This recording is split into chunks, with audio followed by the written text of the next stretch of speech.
Black Star Network is here. Hold no punches. I'm real revolutionary right now. Support this man, Black media. He makes sure that our stories are told.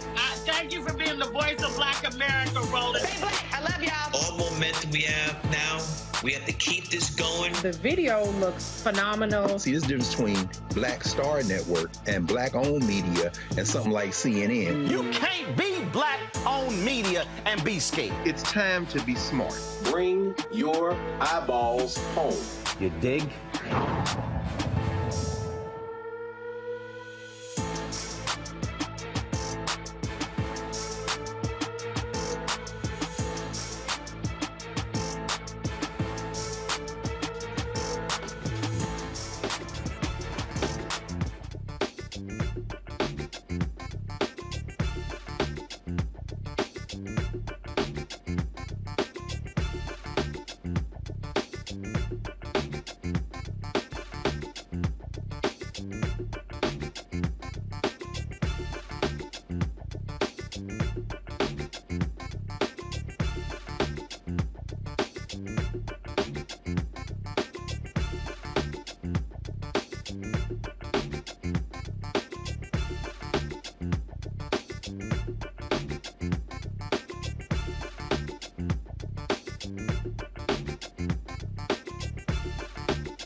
Coming up on Roland Martin Unfiltered, streaming live on the Black Star Network. A county jail. Let's see here. All right, we're going to do this again. All right, folks. We're going to do this again off the top. Today is January 17th, 2022. Coming up on Roland Martin Unfiltered, streaming live on the Black Star Network. An Arkansas family is suing a county jail after a mentally ill man was arrested, held in solitary confinement, and died of malnutrition and dehydration. We discussed the harrowing details of what happened to the man. He couldn't afford $100 bail. Freshman Congresswoman Jasmine Crockett out of Texas will be here to tell us about her first 2 weeks on the job and what it's like having to be in the minority in Congress like she was in Texas. A San Francisco City Committee studying reparations proposes a one-time payment of $5 million to each eligible African-American inhabitant of the city. Somalia is in the midst of a humanitarian crisis like never before. A member of a Texas nonprofit helping to aid families and children who are dying from starvation will join us.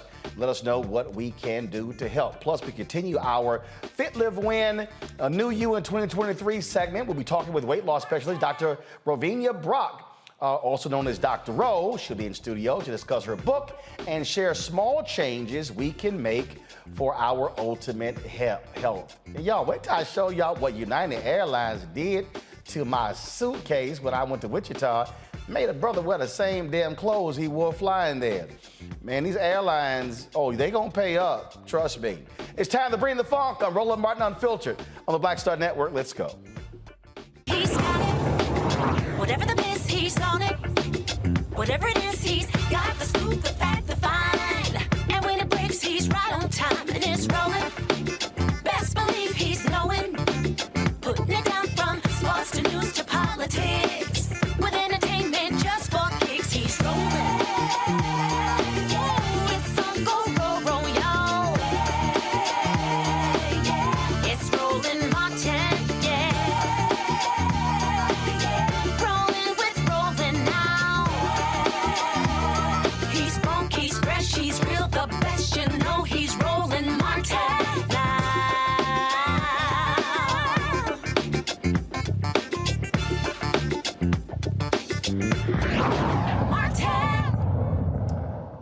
An Arkansas family is suing a county jail after a man was arrested during a mental health crisis. He died of malnutrition and dehydration while in custody. Larry Eugene Price Jr. was arrested in August of 2020 and taken to the Sebastian County Jail. Price suffered from severe mental illness, including schizophrenia. He could not afford the $100 bail and waited a year in prison in solitary confinement. He reportedly ate his own excrement and refused his medication. The photos you are seeing or about to see are quite graphic and may be triggering. At the time of his arrest, he was 6 foot 2 inches tall, weighed 185 pounds. When he died a year later in August of 2021, he weighed just 90 pounds. Eugene Price's brother, Rodney Price, is suing Turnkey Health Clinics, LLC, the healthcare corporation providing medical services to people at the jail, a turnkey psychiatrist and nurse, and several other unnamed defendants. The lawsuit claims the jail staff was not equipped to safely manage a patient like Mr. Price on a long-term basis. It did not have sufficient staffing or training to provide him with safe, effective care. My panel, Dr. Mustafa Santiago Ali, former senior advisor for the Environmental Justice EPA, Randy Bryant, diversity and inclusion strategist, speaker, trainer, and writer, Dr. Jason Nichols, senior lecturer, African American Studies Department, University of Maryland, College Park. Mustafa, I'll start with you. First of all, this is what we talk about when people talk about ending cash bail. If you have those policies in place, that man is not sitting in solitary for a whole year. If that's the case, Sandra Bland is not sitting in jail as well. And so when you have these people who are against that, well, there are people who have no business being in jail. A year in solitary confinement because he couldn't make $100 bail. Yeah, we have a broken system in our country, and one that, of course, focuses on black and brown folks and exploits them in so many different ways. You know, the United States Civil Rights Commission shared a report that showed that 60% of folks who are dealing with this type of situation cannot afford their bail. And we also know that for first-time offenders, it's like between $500 and $2,500 for the bail that people can't even make. So for this brother to be in this situation, it's just so egregious that they would allow these types of things to happen, for his life to be taken, for there be no processes in place to step in when you see someone losing that type of weight. It sounds like they also didn't have the proper mental sort of situations in place, making sure that the right types of therapy and individuals are in place to make sure that he had what he needed. But it all goes back to the fact that folks should not be sitting in jail in these types of situations. Jason. So to me, this is, you know, especially tragic. One of the things that we need to do, particularly with our incarcerated population, is to improve the health care. There's no way you see a man who's 6 foot 2. I'm 6 foot 2, and I weigh about 180 pounds, and I'm a slim guy. If you see a man getting down to that weight, then he needs severe medical treatment. He needs help. And instead, they watched him waste away and lose 100 pounds and die. There's no way you can tell me that the staff saw this man who came in at a particular weight and saw him get down to the point where he can't walk, I'm sure, and said, oh, everything's okay, we're going to continue. And I can tell you, my wife works at an HIV clinic, and they had someone who was incarcerated. They usually don't deal with incarcerated people, but one person came in or was, you know, brought in, and then he brought back to the jail, and they had to call the jail staff and tell them that this man had elevated blood pressure and he needed blood pressure treatment. And they had to argue with the jail staff the entire day trying to get this man life-saving medications for his high blood pressure. So there are some serious changes we need to make, not only to our bail system. We all know about Khalif Browder. We all know about the situations where people are sitting in jail. We know that there are effective alternatives like ankle monitoring and other things you can do if you think that these things are a problem. But the health care, to see a man starve to death. This wasn't a heart attack or something acute. This is something that happened over weeks and weeks and weeks. And to see that and to let it happen, I think is a crime. Those people should be behind bars. And that's the piece there, Randy. It's not just a civil suit. It really should be criminal charges filed as well. Absolutely should be criminal charges. And really the entire system, we need to completely revamp, as my brothers have said today. Bail, Black people are given bail and have a bail sentence more than any other race, of course, just like the criminal system always, takes poor care of us. And also when bail is set, our fees are much higher. The bail amount is much higher for Black people. So this is an issue that we should all consider for our entire race. It, again, is really shameful there. So our goal is to have the family on later this week. So we certainly hope that happens. All right, folks, got to go to a break. Coming up next on Roland Martin Unfiltered, more drama for the Biden administration with more, of course, classified documents found in his residence. We'll talk about that. Also, folks, don't forget, follow us in what we do. Download the Black Star Network app, Apple phone, Android phone, Apple TV, Android TV, Roku, Amazon Fire TV, Xbox One, Samsung Smart TV. And of course, you can also join our Bring the Funk fan club. Check in money orders. Go to P.O. Box 57196, Washington, D.C. 20037. That's 0196. Cash App, $RM Unfiltered. PayPal is R Martin Unfiltered. Venmo is RM Unfiltered. Zelle is Roland at RolandSMartin.com. Roland at RolandMartinUnfiltered.com. And be sure to get a copy of my book, White Fear, How the Browning of America is Making White Folks Lose Their Minds. Available at all bookstores. Download on Audible as well. And folks, we will be in St. Louis this weekend for the first stop of the White Fear Tour. I'll be in conversation at the St. Louis Area Urban League with Michael McMillan and rapper and activist Tef Poe. It's going to be at 3 p.m. If you want to attend, send us an email. It's free, open to the public. Send an email to info, I-N-F-O, at RolandSMartin.com. And so pass the word. I'll be in St. Louis this Saturday at 3 p.m. In conversation with Michael McMillan and Tef Poe at the St. Louis Area Urban League, 1408 North Kings Highway, St. Louis, Missouri. So look forward to seeing you guys this weekend. I'll be back in a moment.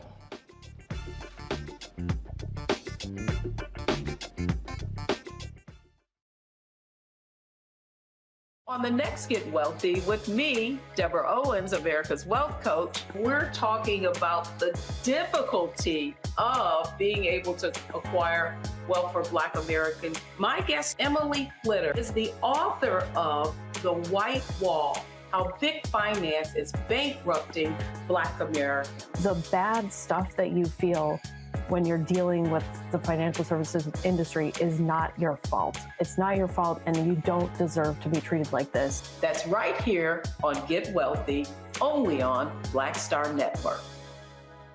Next on the Black Table with me, Greg Carr. Our legal roundtable is back in session as we look at yet another potential landmark case being considered by the United States Supreme Court. This one is called 303 Creative versus Alennis, and may be the most important and far-reaching First Amendment, that is freedom of speech, case of our time. It could, depending on how the court rules, open the door for a return of Jim Crow segregation laws. It's true. If you say we can discriminate against one, you're saying we can discriminate against all. That's on the next Black Table. Don't miss it, right here on the Black Star Network. We're all impacted by the culture, whether we know it or not. From politics to music and entertainment, it's a huge part of our lives, and we're going to talk about it every day right here on The Culture with me, Faraji Muhammad, only on the Black Star Network.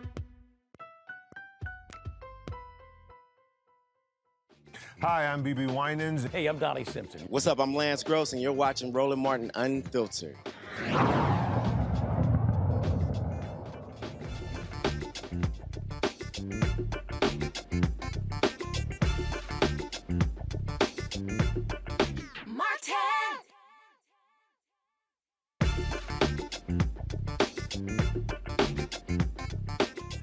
All right, folks, the discovery of additional classified documents at President Joe Biden's home in Wilmington, Delaware, took center stage during today's White House briefing. Press Secretary Karine Jean-Pierre fielded reporters' inquiries, including whether Biden was helping look for documents.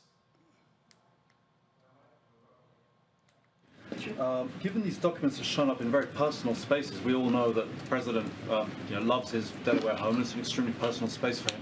Is he physically joining in the search for these things, rummaging around, these boxes in the garage and wherever else? I mean, literally. Are you listening to the question that you're asking me? Serious, Look, serious matter. I mean, where are these documents? It's serious okay, matter. Is look, he taking look. part in searching for his own documents? Look, I'm going to be very consistent here. I am going to be very clear here, as I have been for the past couple of days, almost a week now, dealing with this. We are going to, any specific questions that you have about this issue, I would refer you to my colleagues at the White House counsel's office who spent almost an hour taking these questions from all of you, many of your colleagues. I'm going to let you ask that question to the White House counsel's office. And anything else specific to this, I refer you to Department of Justice. I refer you to special counsel. Now, Jean-Pierre said the search of Biden's home in Wilmington was complete. The latest discovery is the third time the White House has disclosed finding classified documents tied to Biden within 1 week. Biden's attorneys said they discovered 6 additional pages of classified materials. The documents were found Wednesday, and the initial batch of about 10 classified documents was found on November 2nd at the president's former office at the Penn Biden Center in Washington, D.C. Jason, I want to start with you here because when we talk about these documents here, obviously Republicans, they have seized on it and they are going crazy about it. But there is a great contrast between these Biden documents and what Trump did. There certainly is. And I think even though, some people have criticized President Biden for not being forthcoming in the discovery, one of the things that we know that he's doing is compliant, which, of course, we know Donald Trump lied about it, had his lawyers lie about it. So it's a very different situation. It's still embarrassing. I still think that this looks bad for the president. It's the kind of news he doesn't need when he has so many good things to talk about. Record unemployment, the lowest unemployment in 53 years, and creating 11 million jobs. Inflation is falling. All of these good economic numbers that everyone was trying to batter him with. He's in a good position right now, but instead, now we're focusing on these classified documents. And even though there's a big, enormous gap between what Trump did, where he was saying, these are my documents, and, what Biden did, where Biden is complying, it still gives the right all these talking points to say, hey, he did it too. And they're going to have all these investigations. We know they're in charge of the House, so they're going to investigate this and not investigate Trump.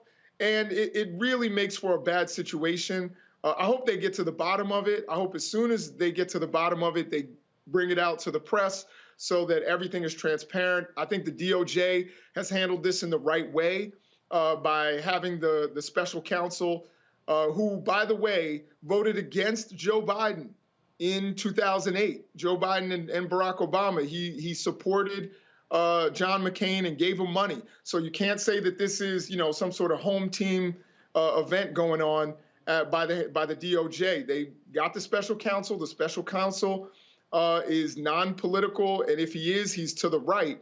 So I think this is a good thing. I don't think anything bad is going to come out of this, but it does give the right a talking point and a false equivalency to put out there, and that's a problem. It really does screw up the momentum of this White House, Randy. And frankly, look, Washington, D.C. reporters, they love stuff like this because they can chew on it every single day.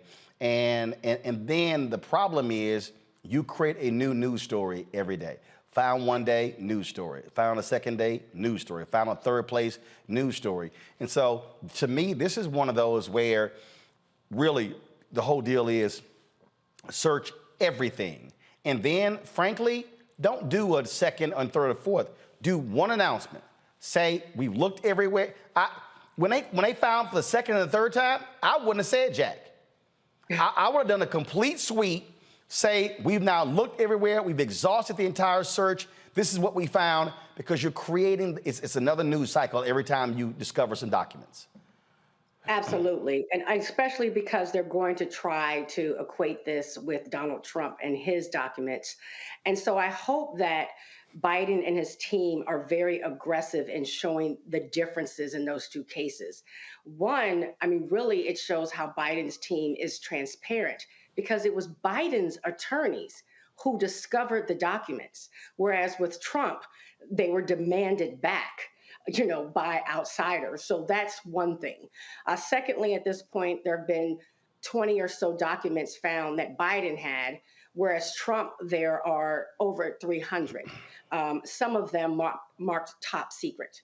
And also, as we're seeing how Biden is complying and showing that he's participating and ensuring that he has, you know, that he corrects this wrong. Whereas Trump, of course, as we know, there is a whole obstruction of justice situation. So I hope that they highlight that and keep reminding people that this is not the same thing whenever somebody brings it up.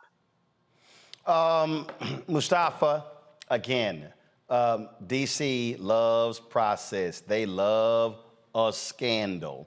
And Republicans are going to leech onto this. You know, the House is going to do all they can. And this is where, from the administration standpoint, and this is where sometimes you can be, you know, so open, so transparent that you create more problems for yourself. We know the yahoos and the last fool who was there, it wouldn't have happened. Right. Well, we know when President Trump was there was intentionality in him taking documents as was shared. You know, this is a diversion from Republicans to the fact that we have a number of significant issues that they have no idea yet how to deal with. They don't have a plan. They don't have policy.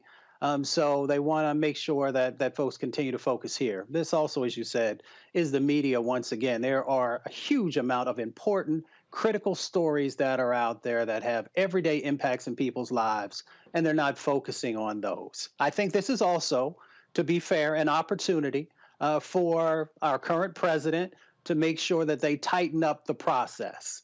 Because many of these documents, of course, are from an earlier time. You know, we know that our president is very focused on doing the right things. They have reacted in a proper way and saying, you know, we're going to take a look, we'll find what's out there, and we'll make sure that it gets back to the right individuals and follow the Presidential Records Act moving forward. So there are going to be staffers who are going to make sure that they understand what the requirements are. And I think that just strengthens the process, not only for this president, but as we move forward with whomever might be president in the future. And again, you got all the back and forth that's going to happen, you know, in these press briefings, and you're going to have folks all trying to get on television. And look, they're going to make this out to be the worst thing in the world, and it's you name it, it's all going to happen. And that's what is going on. I do want to sit here and say this here. President Biden talked on Monday when he spoke to the National Action Network when it came to the issue of student debt relief. And he said that I have your back on this. This is going to be a continued fight, Jason. Of course, we now know the lawsuits that have been going on as well. This is one of those issues that black young folks care about, just like other young folks as well, but we are more affected than anybody else. And so African Americans want to see this administration have a vigorous fight to save student debt relief. Yeah, I mean, I hope he can do everything possible with his executive power, because we know it's not going anywhere with some of the crazies that we have in the House. Many of them, you know, like Lauren Boebert, who is a recent high school graduate, and never, you know, doesn't have the debt concerns that many other Americans, particularly black Americans, particularly black women, have with education debt. And he says he's going to fight, and I'm really hoping to see that. And I'm hoping to see also a fight on voting rights. That's something that, you know, we didn't see the progress that we wanted. They had 2 pieces of legislation up, and neither one of them got through. And it seemed like the White House kind of threw their hands up. I'm hoping that they're going to go forward with these things that Black people want, because let's be 100% honest, the majority of white people did not vote for Joe Biden. The majority of white women did not vote for Joe Biden, while they always quote the suburban white woman vote.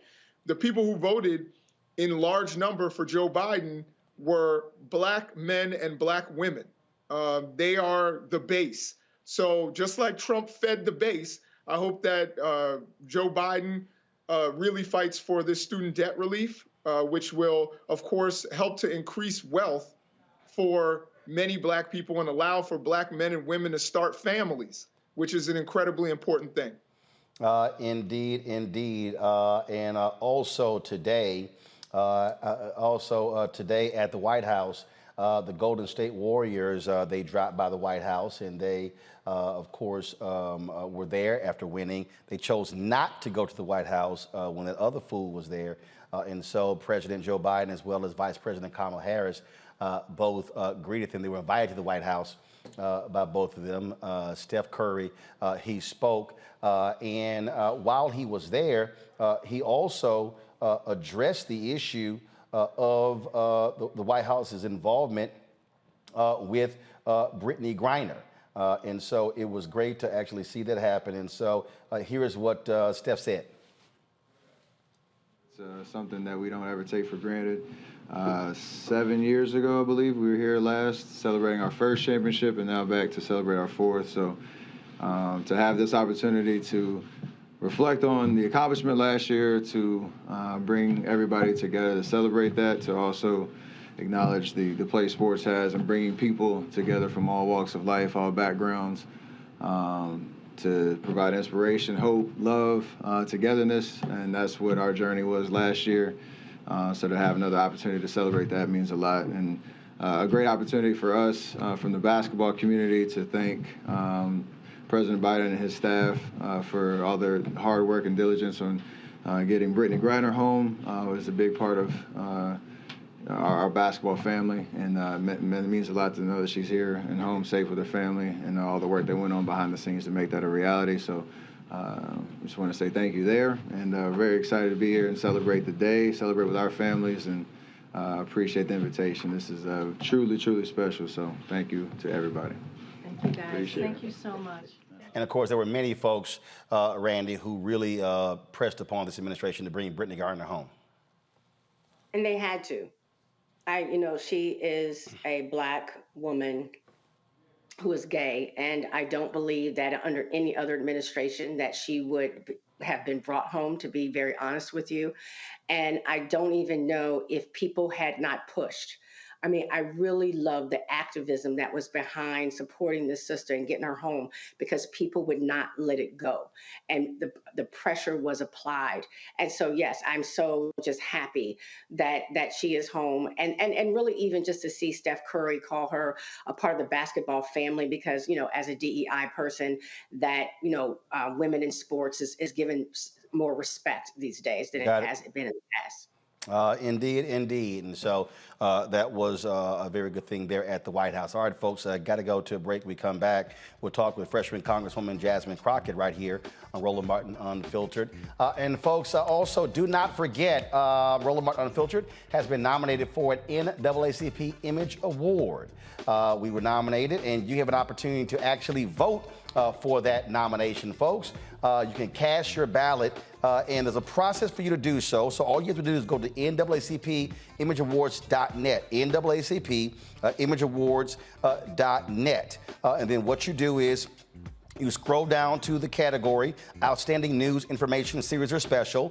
You then look for Roland Martin Unfiltered, Black Votes Matter Election Night Coverage. You then click on Vote.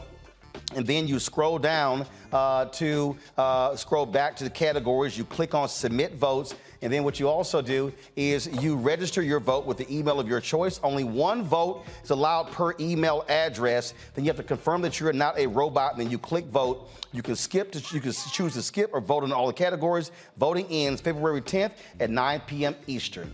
And so please do so. Also, folks, we've also got some good news, and that is Roland Martin Unfiltered and the Black Star Network. We're actually now on Amazon News. That's right, on Amazon News. You can now check us out on Amazon News. And so they're part of the Amazon's Fire TV network. You need a Fire Stick, which is Amazon's version of Roku or Apple TV. You can get those from Amazon.com. When you log on, go to Amazon News and search for Black Star Network. You'll see us there along with MSNBC, CNN, and all the major news networks. Simply click on our icon. While you're there, you can make it one of your favorites, which means it'll pop up front and center on the screen whenever you log in. If you have an Alexa, it's even simpler. Just say Black Star Network, and it'll take you right to our live feed along with our videos on demand. You can also access an audio-only version of Black Star Network through Alexa if you can't make it to a screen. With your help, we're building the most powerful independent black voice in the world, Black Star Network, now on Amazon News. We'll be right back.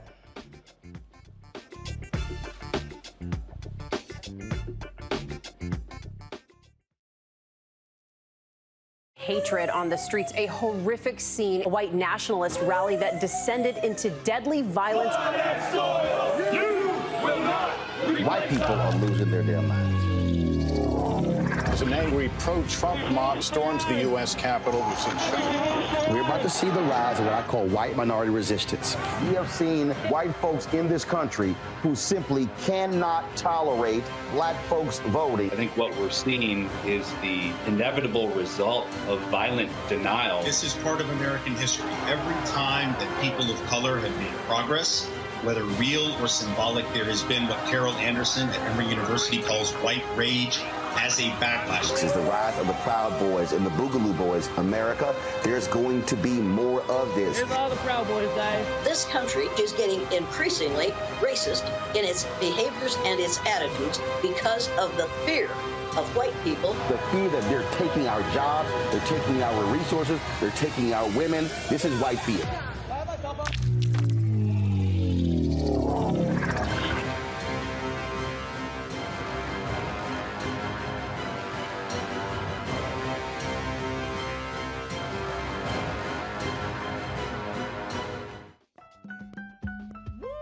We're all impacted by the culture, whether we know it or not. From politics to music and entertainment, it's a huge part of our lives, and we're going to talk about it every day right here on The Culture with me, Faraji Muhammad, only on the Black Star Network.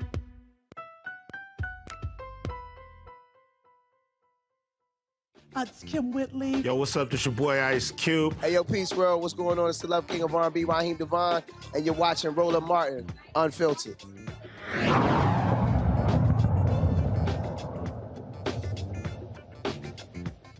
All right, Congress is back in session. Republicans now control the House. For Congresswoman Jasmine Crockett, that is not unfamiliar. She has spent her time the last several years in the Texas legislature. Republicans have been in control there as well. She joins us right now on Roland Martin Unfiltered. It took forever for you and the other newbies to actually get sworn in because Republicans couldn't make up their mind about Kevin McCarthy to be their Speaker of the House. And we've already seen really what their focus is when you look at the rules change, how they want to roll back the funding for 87,000 IRS agents. They want to protect the rich in this country as well. So what do you make of what you see from your colleagues on the other side of the aisle thus far? First of all, it's good to see you. But I mean, Roland, you and I both knew what it was going to be. I mean, we could have been hopeful, right? But this is a party that has increasingly decided that it was going to show us who they are. And they were going to do it and not be ashamed about it. You know, you just talked about a number of racist attacks and the extremism. You have been talking about this for quite some time. Right now, as far as I'm concerned, we've got white supremacy leading the party that has an R in front of it. I don't know where the real Republicans are, but I'm like the song right now. Will the real Republicans please stand up? Please stand up, because what we're dealing with now is not what the American people sent us to D.C. to do. Well, the fact of the matter is the real Republicans are standing up, and you see what happens. You got that nutcase out of Georgia, Marjorie Taylor Greene. They've appointed her to the Homeland Security Committee. talk about one of the folks who was involved in the January 6th domestic attack on the United States. They also appointed election deniers as well. And so they're perfectly comfortable with these folks who were participants in the attempted insurrection against the United States. Yeah, I mean, you talk about Marjorie Taylor Greene, but, you know, in my class, we've got George Santos, and Santos specifically asked for financial services. The one thing that he definitely should be nowhere near is financial services, and that's exactly the committee that he wants to go to. Now, allegedly, McCarthy told him that he will not get a seat on that committee. We will see what happens, but you know, we do have this situation where it's the tail that is wagging the dog, right? Where it is just this small, and I say it's a small portion of the Republicans, but honestly, I think that there are definitely Republicans that sit back and say, you know what, I'm going to let them say everything that I'm thinking, but I agree with everything that they're doing. And so they hide behind this facade of I'm a moderate or I'm reasonable. And they let, you know, certain people like Matt Gaetz, and they'll let Boebert and Marjorie Taylor Greene like be the face of all the drama, when in actuality they really agree with the positions that they've taken. And you know what we saw though on the floor when we were trying to get voted in was that seemingly we don't have a two-party system anymore. Seemingly within the Republican Party there really is this other faction that has arisen and exists. And so when people talk about bipartisanship, I think right now we've got some tripartisanship that needs to go on, because literally we could not get a speaker so that we could all get sworn in, simply because there was a group of people that said we're not going to stand with our party. Essentially, they weren't really standing with us either, but they were standing with us at least to the extent that we all agree that Kevin McCarthy was not equipped. And as we go through this term, I think it will be clear as to why the Republican Party really is not equipped to continue to lead the House, and definitely should not take the reins over the Senate, and definitely don't need a place in the White House. Well, and speaking of Santos, go to my iPad, Henry. You see, he got two committee appointments. One on the House Committee on Science, Space, and Technology, and then he also on the House Committee on Small Business. Didn't he lie about owning a business? So I'm like, why in the hell is he on that committee? He's lied about everything. I mean, one of the things that I said when the lies started to come out was, do we even know that this is his real name? And where are all the people that wanted to look for Obama's birth certificate? I mean, we got somebody who admittedly is an immigrant, who also we know had charges pending in a whole other country. So, you know, I'm like, why aren't we asking these questions now? All of a sudden, we want to trust the word of somebody who literally has only revealed to us that the one thing that we should trust is that he's most likely not telling the truth. I will say that, you know, small business, there probably was a little bit of space. It probably wasn't one of the more competitive committees.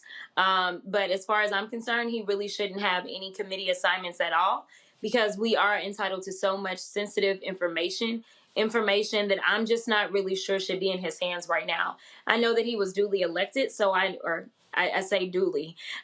He was elected. And so, yeah, he was going to get sworn in. I knew that we weren't going to be able to stop that.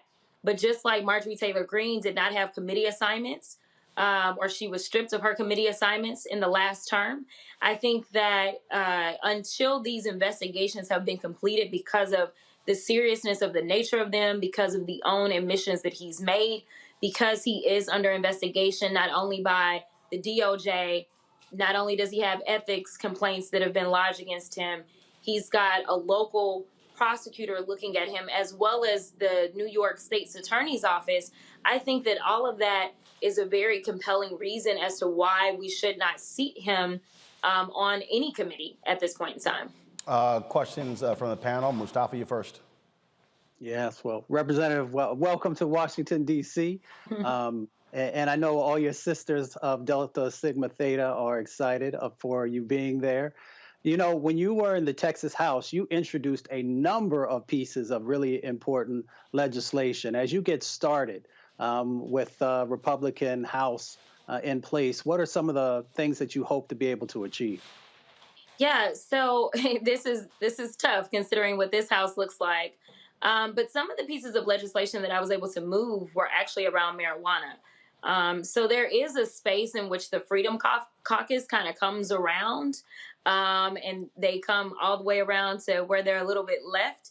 And so marijuana is one of those spaces. And so we see that we've got a majority of states that have legalized marijuana in some way. We know that drug crimes have disproportionately affected minorities for years and years, and we know that they continue to disproportionately affect minorities. And because I serve a majority minority district, I think that this is a great place to start, because currently we have a memorandum of understanding that allows for these states to operate. But I think that we need to go a step further. I think that we all need to be pushing for full legalization, which would afford more opportunities for these businesses and start to change some of the practices around these businesses. A lot of these businesses, while they are not considered to be legal businesses, they still are taxed by the federal government, and they still have some say-so over what they get to do. One of those things is that they are prevented from hiring people that actually have convictions for drug crimes. So once again, we are in a space in which we are still being pushed out. They made money off of our bodies, and now they're making money another way, right? So it's like, well, if we can't have the bodies anymore, then we'll make the money this way, yet still they are boxing us out. So I think marijuana legislation is something that I may be able to forge ahead on, especially because I think that we can get bipartisan support around the idea that businesses need an opportunity to be able to put their money into banks and things like that. I also think that it's important that we lay down a marker, if nothing else, as relates to interstate commerce and abortion access. I know that a lot of these crazy state houses, including mine, now that they have passed some of the most extreme abortion bans in the country, they want to go a step further and tell a woman that she is not allowed to cross state lines. I know that they should know, but it's a lot of things that Texas should know, that is infringing upon interstate commerce, and that is something that falls clearly within the purview of the federal government. And so I think that we need to codify that. And then finally, because I'm sure somebody else may have a question, coming from the state of Texas, I've got to deal with guns. And so I want to look at what are our options as far as expanding homeland security and what it is that falls under their purview, because we see a lot of these mass shooters, which Texas leads in mass shootings right now. Got it. They have been online, and they have basically said that they were going to do these things. And I would like for Homeland Security to be able to go in and investigate. All right, Congresswoman Jasmine Crockett, we appreciate it. Thanks a bunch. And we'll see what happens with the craziness in the House with Republicans now controlling it. Thanks. All right, folks, we come back. We'll talk humanitarian crisis in Somalia. Also, a lot of people are mad at Ed Reed, the new head football coach at Bethune-Cookman, because of some comments on social media. I will share my thoughts about that on Roland Martin Unfiltered. Plus, I also want to talk about MLK Day. Are we doing this thing wrong? Why is there a focus on a day of service? Shouldn't we be protesting? We'll talk about that on Roland Martin Unfiltered on the Black Star Network.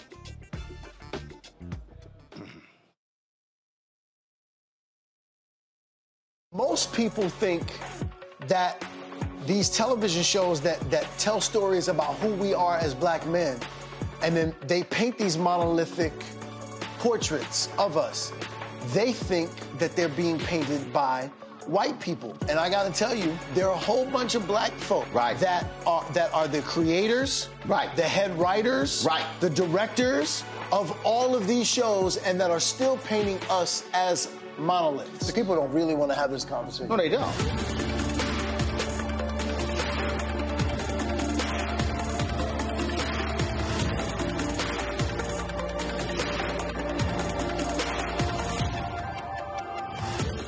On the next, A Balanced Life with me, Dr. Jackie. People can't live with them, can't live without them. Our relationships often have more ups and downs than a boardwalk roller coaster, but it doesn't have to be that way. Trust your gut. Whenever your gut is like, this isn't healthy, this isn't right, I don't like the way that I'm being treated. This goes for males and females.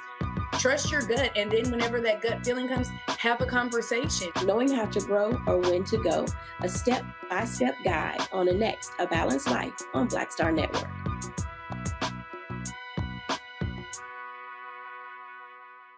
I'm Deborah Owens, America's Wealth Coach, and my new show, Get Wealthy, focuses on the things that your financial advisor and bank isn't telling you, but you absolutely need to know. So watch Get Wealthy on the Black Star Network.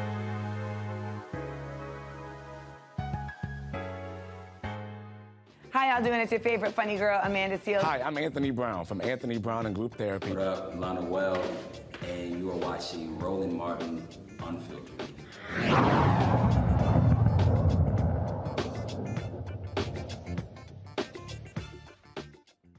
All right, folks. Hall of Famer Ed Reed is the latest professional athlete hired by an HBCU to be their head football coach. He was hired by Bethune-Cookman University. He has not signed his contract yet, so he's technically not the head coach yet. But he's already started, and he caused an uproar on social media the other day on Sunday when he did a live stream and he posted this particular video here. I want to show it for you. Again, a lot of people were mad, upset. Folks have been trashing him, saying he's wrong.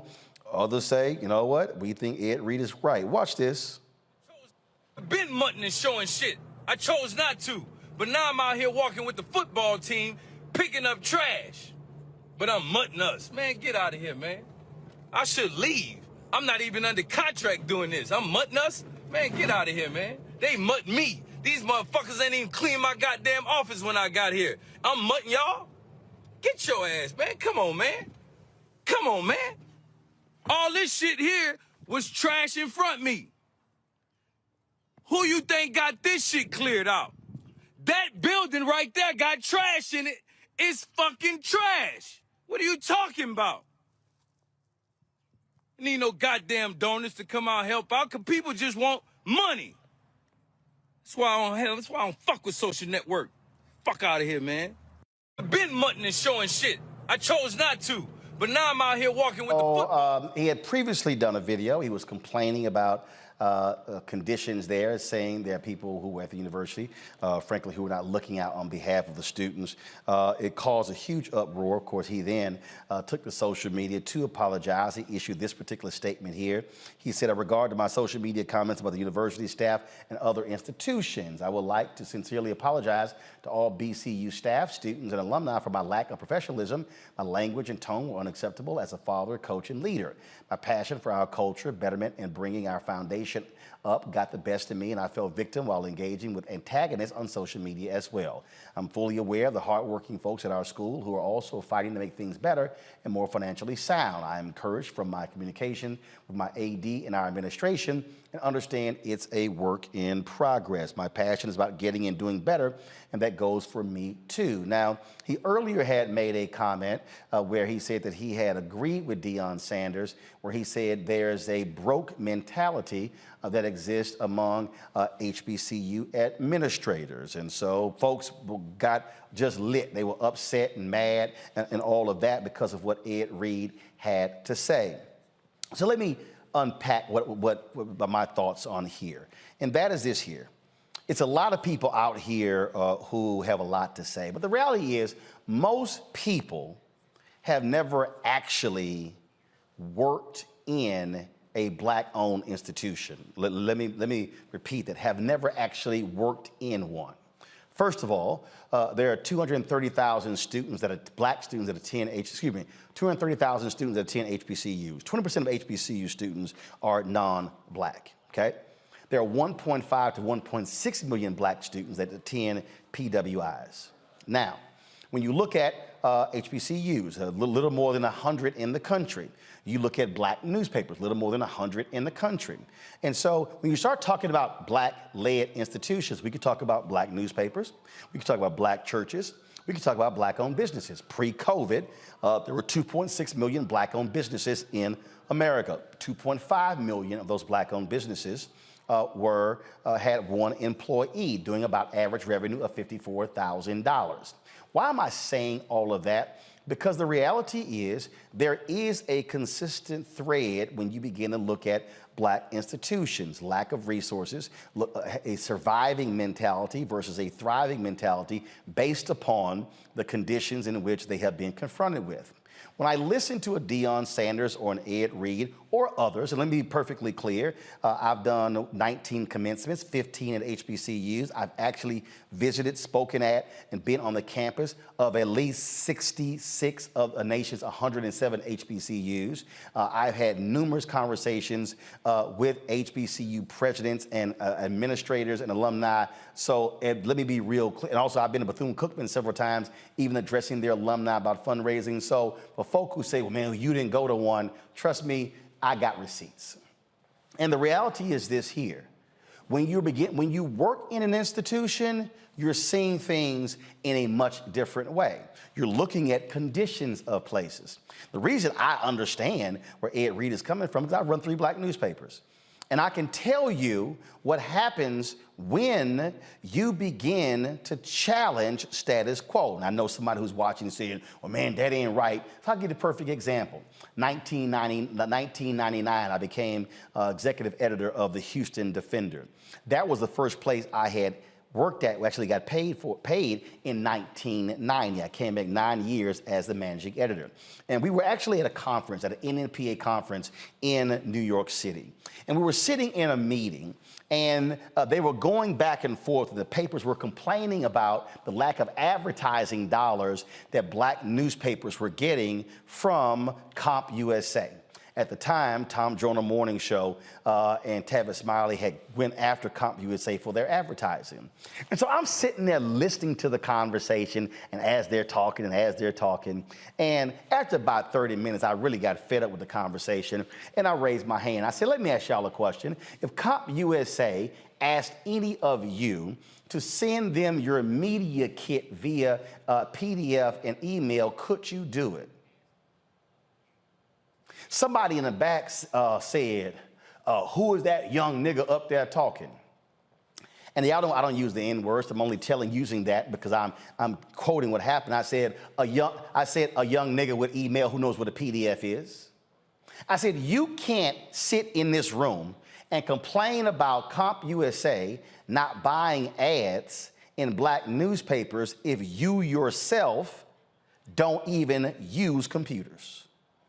And so when you are hearing these criticisms, there are people who get real defensive. And I was in these meetings, the people, they were sitting telling me, well, you know, Roland, we can't do this and we can't do that and we can't afford to do this. And I said, wait, hold up. This ain't about whether you can afford to do something. The question is, what are the basic fundamental things that you're doing? And so when you start talking about facilities, you got to ask yourself the question, okay, you are mad at Ed Reed for his comments. Here's the question. Was he speaking the truth about trash on the campus? It's either yes or no. Do you have staff who actually does that? It's yes or no. He said, my office wasn't even clean. This is a very basic question. Were the coaches' offices clean before he arrived? And if the coaches' offices were not clean before he arrived, why not? You now got to start asking yourself the question, what about the team's conditions? The locker rooms. I've heard complaints from other universities where teams are washing their own clothes. Why? You got to begin to ask these questions. See, what we have to stop doing as black folks, we've got to stop being so defensive about our black institutions and begin to ask the questions, are these things right and how do you fix them? Every answer is not, well, we don't have. Y'all, I've been there. And if y'all want to sit here and go there, Houston Defender, Dallas Weekly, Dallas Examiner, Chicago Defender. When I took over the Chicago Defender, it was horrible. Nobody wanted that job. Nobody. We couldn't afford to get the furnace fixed because every time they called somebody out, they wouldn't pay anybody. Okay? Folks said, we either get paid in cash, we ain't doing it. It was dirty, it was dusty, it was nasty. It was 20 degrees in the winter, and it was 100 degrees in the summer. It was called the Chicago Offender because of all the errors in the newspaper versus its actual name, the Chicago Defender. Folks didn't get paid on time. I can go on and on and on. But see, the difference is I had worked in black institutions, and so I came in with a plan in terms of being able to fix it. Chicago Defender lost money 20 consecutive years when I got there in 2004. We lost money my first year. We made a $100,000 profit my second year, a $400,000 profit my third year. Why am I saying that? It's because at some point, we as black people have got to stop being so defensive when it comes to our churches, our schools, and our businesses, and they begin to ask the question, are we doing things the wrong way as opposed to the right way? Congressman John Lewis, the late Congressman John Lewis, when he got the NAACP Spingarn Arm Medal in Houston, he said this about his mother. He said, my mother used to sweep the dirt of our front yard. He said, we were so poor we didn't have grass in our front yard. He said, but she would sweep the dirt when the company was coming over because she wanted the dirt front yard to be neat. And so what I'm saying is, and again, my first black paper was a Houston Defender. Sansira Messiah Giles, she did things the right way in terms of how she ran it. So that was my floor. I saw how she ran a black paper. So that became the standard for me, and I said, I'm gonna build upon that. And so if we are going to transform our institutions, what we've got to do is stop being defensive. And then, yes, and Ed Reed made broad generalizations about all HBCUs. That is a mistake. But go talk to some HBCU presidents, and they'll tell you about the conflicts with the board of directors. They'll tell you about the problems. Go talk to HBCU faculty who will talk about the issues they have as well. There are some commonalities that do exist among our institutions. And what we have to begin to do is get real about those very challenges. If you got trash, it got to be picked up. If grass needs to be cut, grass needs to be cut. We have to, whatever we have, take care of what we got. But what we cannot do is act as if what Ed said somehow was 100% wrong. We can't act like what Dion said was 100% wrong. We can criticize, we can say, don't generalize, but what I'm trying to get us to understand as somebody who is working in my 13th black-owned media experience, I kind of know what the hell I'm talking about. And I've had enough conversations with black people in black institutions about what needs to happen in terms of how we have to fix them and run them. So let's stop being so defensive and mad and upset when somebody who didn't go to an HBCU, who then comes to work for one, begins to ask some questions. Because if the whole point is to raise the place, if the whole point is to bring in additional resources with one's context, isn't that the point? Some folk need to check themselves. You're watching Roland Martin Unfiltered on the Black Star Network.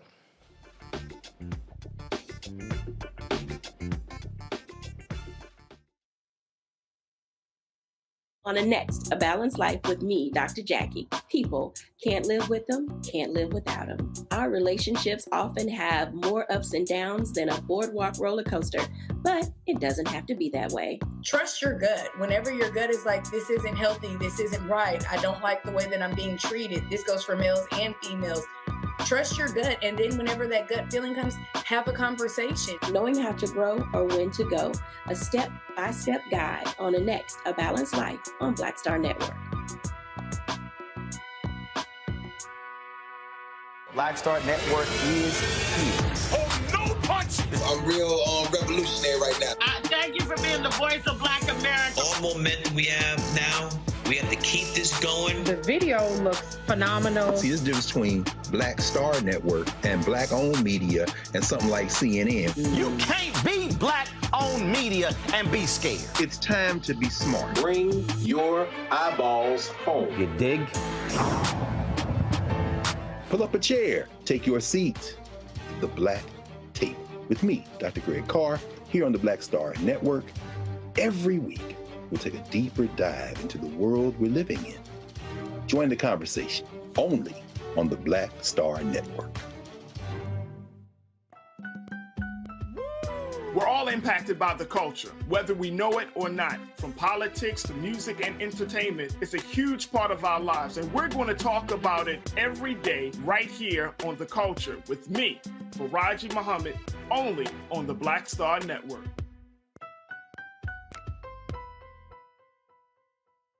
I'm Chrisette Michelle. Hi, I'm Chaley Rose, and you're watching Roland Martin Unfiltered.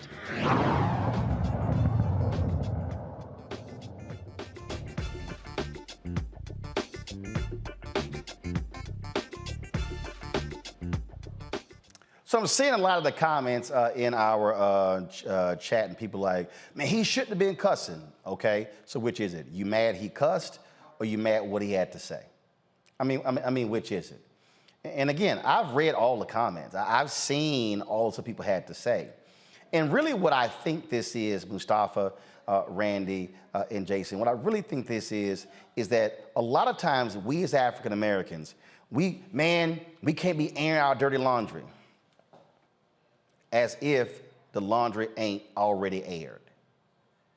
And the thing is, it's about how do we change? And the reason I get it, I heard so many people, man, these people talk about black newspapers, but they ain't never worked at one. Okay, what about those who have? Then what about what do we have to say? And what we're talking about here, Randy, is that we're not talking about how do we achieve black excellence. No, how do we achieve excellence, period? Again, my framework for a black newspaper was formed by a black newspaper. How Sonny Masai Giles ran the Chicago Defender in terms of how she paid, in terms of being paid on time, in terms of how our offices looked, all those different things. She said, I'm running a first-class operation. I can tell you point blank, Randy, that ain't been the case at some other black media places I've run in terms of how they've done business. I just think that we sometimes are so sensitive to criticism that we get mad about tone and ignore substance. You're right. If we're honest, you're absolutely right. We are sensitive because we don't have a lot. I mean, we don't have a lot because of, the situation in this country. And so what we do have, like our Black institutions, like our HBCUs, we hold very dear. I'm a graduate of Tuskegee University, grew up on Hampton University's campus where my mother, grandmother, and everybody went, and my mother was also a professor. And so I do have this protective nature about HBCUs, and it hurts. I take it personally when people say negative things. Since you mentioned Tuskegee, here's a perfect example. Tuskegee had a president, and the board did not tell, the board was supposed to notify the president within 90 days of his contract whether it was going to get renewed, and they didn't. So he's like, I don't know what's going on, and so he got a job interview, and he went and did it. He comes back, they fire him by saying, how dare you go on the job interview? He's like, hey, I got a family. Y'all were supposed to notify me based upon my contract. And here's my whole deal. If you Tuskegee or any other HBCU, you should be worried if your president is not being pursued by somebody else, because that means don't nobody else want him. Oh, no, I agree with you. I'm just saying, I think it is difficult for us, but I do think that we are a people, I believe, that has become married to the struggle sometimes. Yes. And that our eyes are down, and we need to be willing to raise our heads up and look at things honestly as they are. One, to first own that we can do better. Yes. We deserve better. We have the resources to do better. And to do that, that means you have to look at where you are honestly and critically. It's hard, absolutely. I understand the defensiveness, but it is absolutely necessary that we talk about the problems that we have. But we need to do better. But Jason, it's not hard when your goal are the people you're serving, and here's what I mean by that. When I remember when I was getting this back and forth when it came to the newspaper, and folk were upset with me with some cuts I made and some changes I made. And in fact, when I was in Chicago, there were some Negroes who actually were protesting me because of the changes I made. And the folk on the inside were all scared. They were like, protest. I said, I said, don't lock the front door. Bring me the subscription cards. And first of all, what they did is they paid some folk down at the shelter. They only could afford them for 45 minutes because they gave them some food and about $30. And so they were protesting. And so I walked outside, and they were sitting there passing out pamphlets talking about boycott the Chicago Defender. I said, give me some subscription cards. And so I walked right behind them. Every time they went to a car and gave them a leaflet, I gave them a subscription card, said they can kiss my ass, they can go to hell. And I said, no, y'all ain't gonna sit here and play this game with me. And then there were some people in Chicago, I'll never forget, Don Jackson, Circle City Productions. And he was like, well, they had a reception for me, and we were at the DeSable, and he said, well, you know, Defender, it's really awful. I don't know if you can turn it around. I said, oh, it's gonna get turned around. He said, we'll see. I said, oh yeah, you will see. See, I knew what I was going to do. I wasn't willing to run from how awful the paper was. I wasn't willing to run from how bad it was. But what I did say is, I'm gonna show y'all asses how to fix it. And we did. That's how you deal with it. You don't sit here and get mad because somebody called you out. I didn't get mad what Don had to say. I said, I'm gonna show you, I'm going to fix it. Right, that's exactly, I agree with you 100%. I look at someone like Ed Reed, who is investing his time. He doesn't need the money. He's the greatest safety to ever play the game. Yes, maybe I have a little bit of Baltimore bias there, but I really don't think it's a question. He doesn't need the money. He's doing this because he wants to change things. And one of the things that you do as a head coach is you change the culture. And one of the things that he clearly wants, it reminds me of an old joke, Roland. I'm sure you saw, I think it was Friday, next Friday or whatever, where Day-Day says to Ice Cube, he says, they tried to mess up my 20s. And then Ice Cube looks out and he says, yo, those are 10s. What did Day-Day respond? But I keep them clean, though. So at the very least, do what you can with what you have. Right. If you want these black athletes to go and not go where Ed Reed went to the University of Florida and to eschew the Power 5 conferences and not go to the SEC, then you have to, at the very least, have good, clean facilities, not just, hey, we're going to give you a good education, because they can get a good education at the University of Florida. They can get a good education at the University of Georgia. They can get a good education at the University of Maryland, and they will if they choose to go there.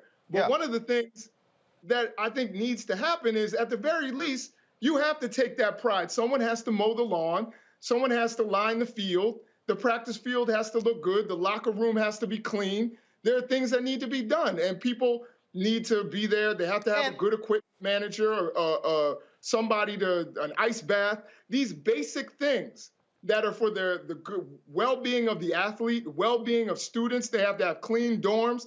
These are things that you absolutely have to have if you want for students to have the best experience possible. It can't be, yes, look at the history and we've done this.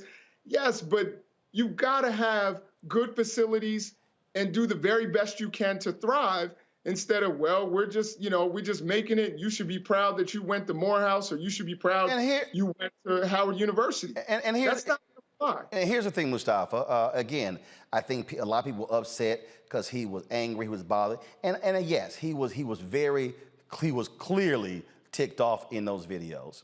And my advice is, Doc, don't get that emotional about it, because again, as somebody who has been in black-owned media, I've walked into, I'm telling y'all have no idea how awful the Chicago Defender was. Then I had people who on the inside who were fighting me the whole time.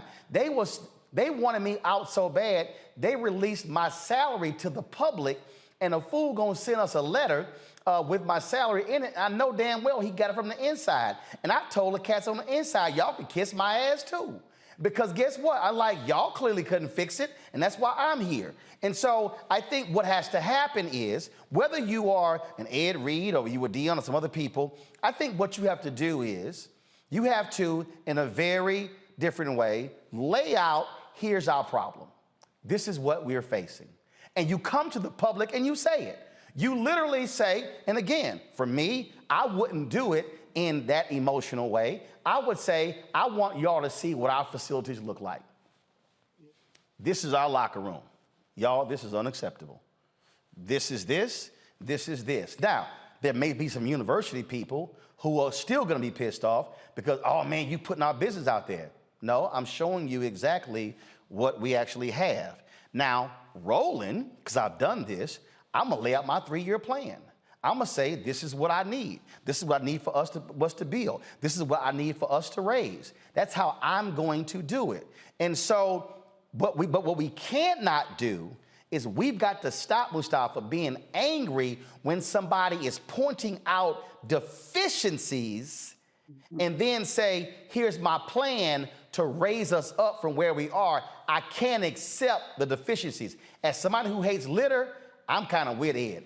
I lose my damn mind when it comes to trash. That's just how I am. I'm OCD like that. But it's about raising our institutions and not getting mad when somebody is demanding better. Go ahead.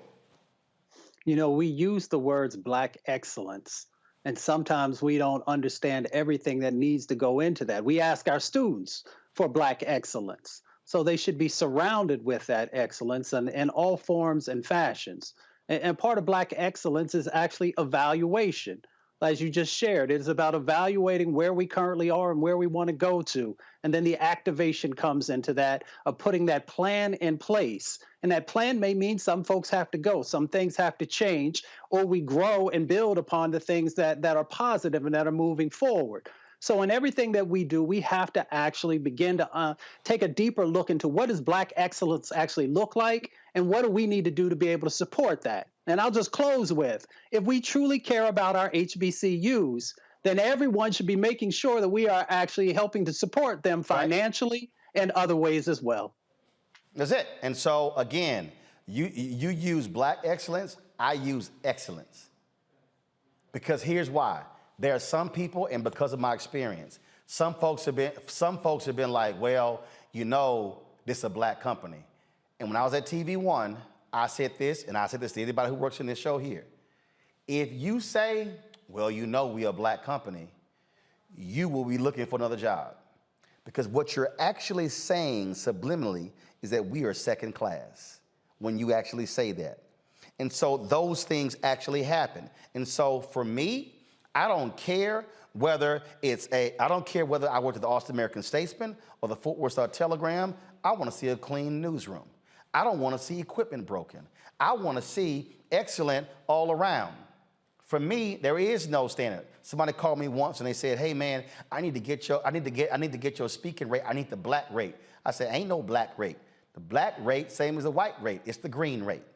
And again, we have to demand more from our institution. When I say more, meaning if you're going to demand it from them, demand it from us.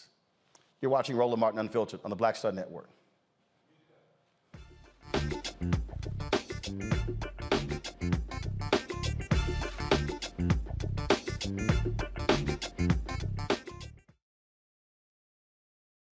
When you talk about Blackness and what happens in Black culture, we're about covering these things that matter to us, speaking to our issues and concerns. This is a genuine people-powered movement. There's a lot of stuff that we're not getting. You get it, and you spread the word. We wish to plead our own cause.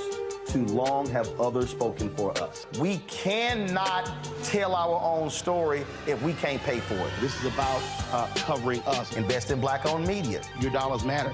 We don't have to keep asking them to cover our stuff. So please support us in what we do, folks. We want to hit 2,000 people, $50 this month, raise $100,000. We're behind 100,000, so we want to hit that. Your money makes this possible. Checks and money orders go to P.O. Box 57196, Washington, D.C. 20037-0196. The Cash App is $RM Unfiltered. PayPal is R Martin Unfiltered. Venmo is RM Unfiltered. Zelle is Roland@RolandSMartin.com. Next on The Black Table with me, Greg Carr. Our legal roundtable is back in session as we look at yet another potential landmark case being considered by the United States Supreme Court. This one is called 303 Creative versus Alinis, and may be the most important and far-reaching First Amendment, that is freedom of speech, case of our time. It could, depending on how the court rules, open the door for a return of Jim Crow segregation laws. It's true. If you say we can discriminate against one, you're saying we can discriminate against all. That's on the next Black Table. Don't miss it. Right here on the Black Star Network. I'm Bill Duke. This is Diala Riddle, and you're watching Roland Martin, Unfiltered. Stay woke.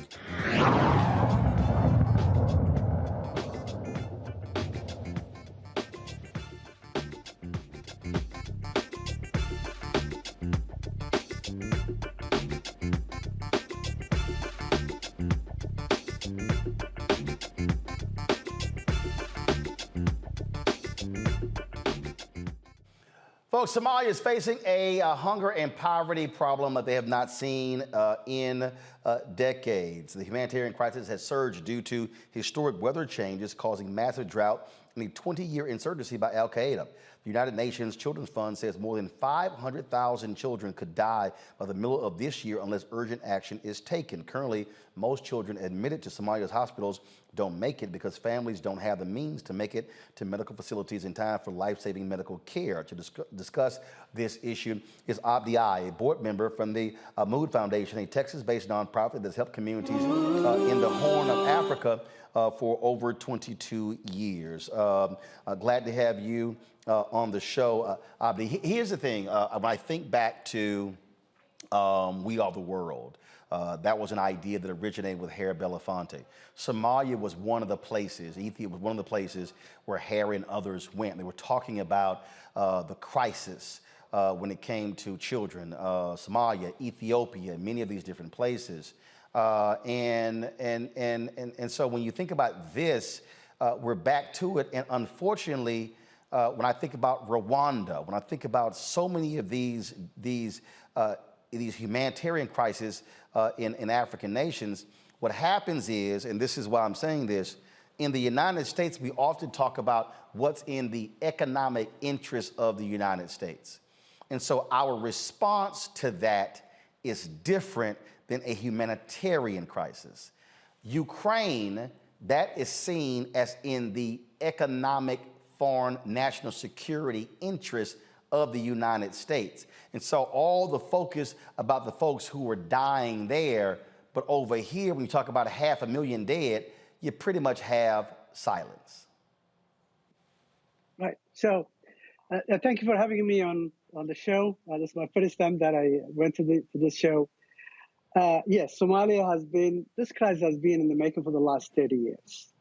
We went through a civil war for 30 years. We have an al-Shabaab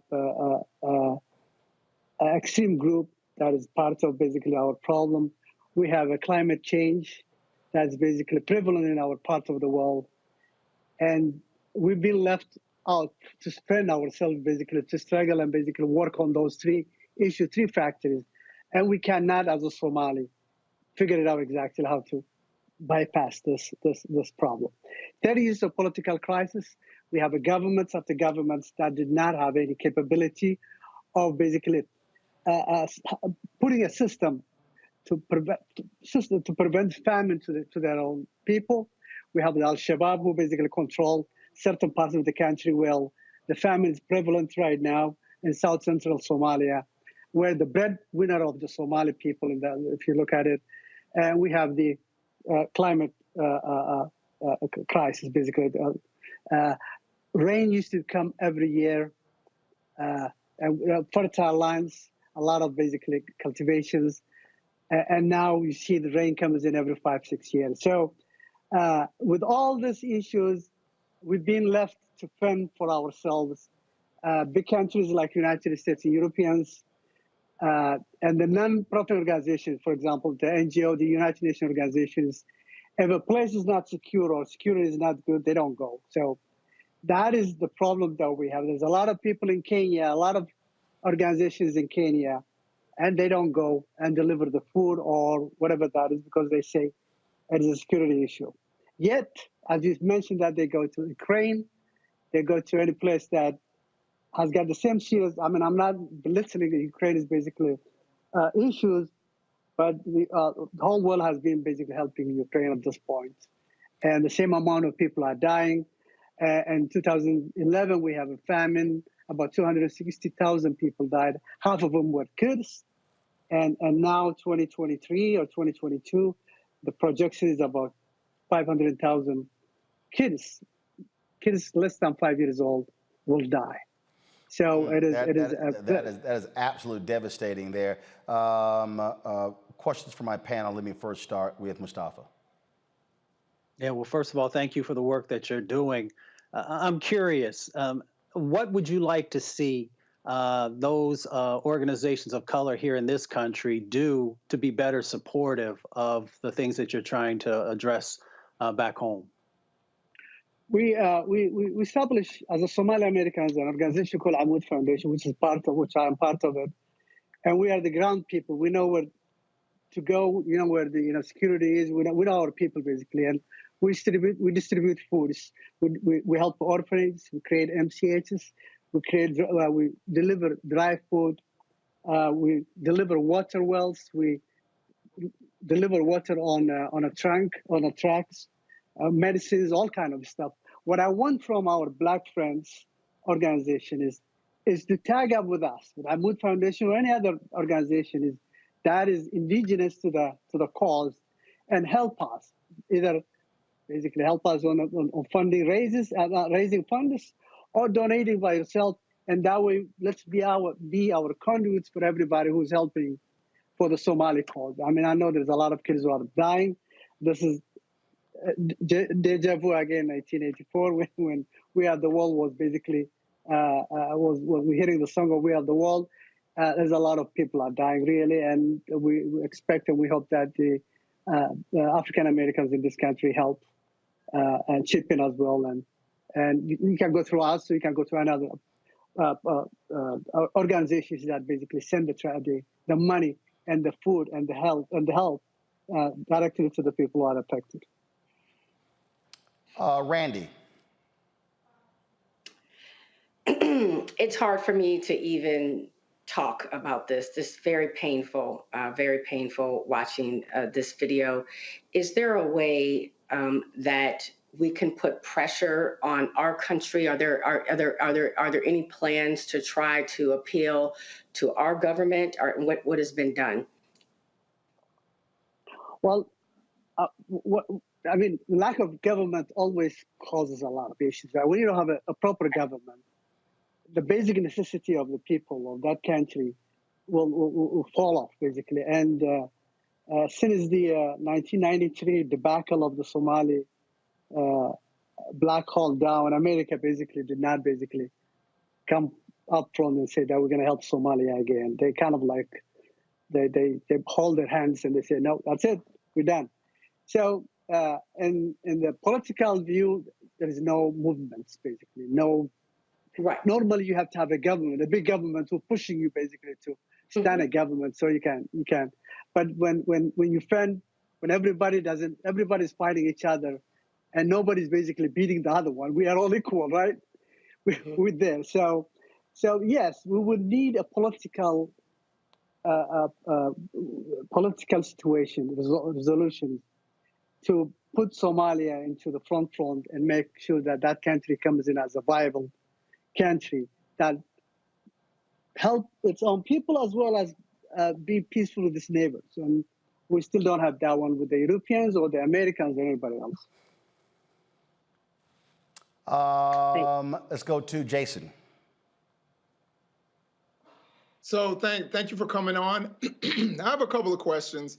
I guess the main question that I have is what kind of U.S., I mean, you mentioned Ukraine, where the U.S. is involved. What kind of U.S. intervention from the U.S. government would you want? We've seen the U.S. get involved on the continent of Africa, and it's been disastrous.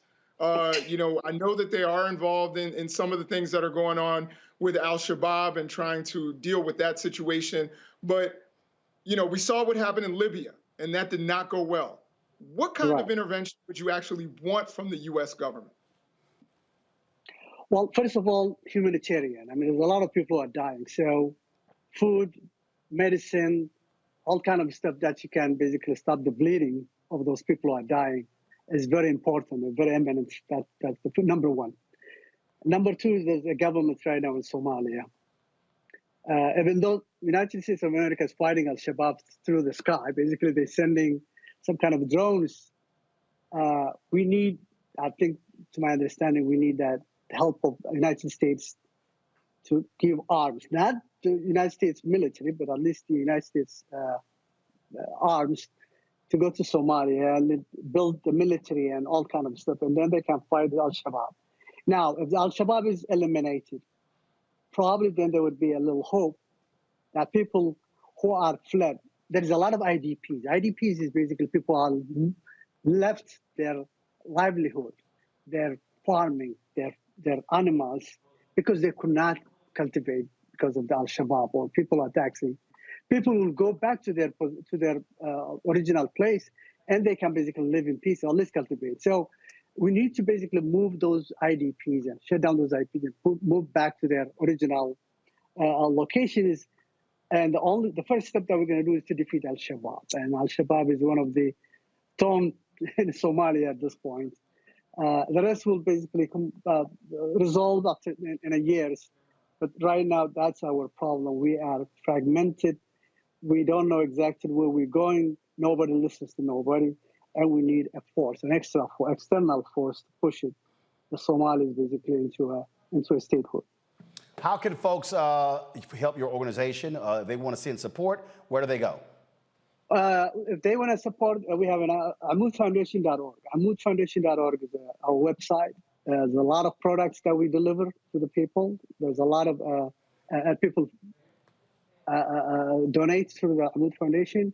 If you want to donate to orphanage, MCH, dry food, water well, medicines, schools, all those things. If you look at those are the IDP people that we deliver a dry food every day for the last 3 months right now. And our president is in Somalia at this time, assessing exactly what the problem is. So that's where you're going to go to amudfoundation.com. All right. Or .org. We will certainly spread the word. Thanks so much. I appreciate it. Thanks a lot.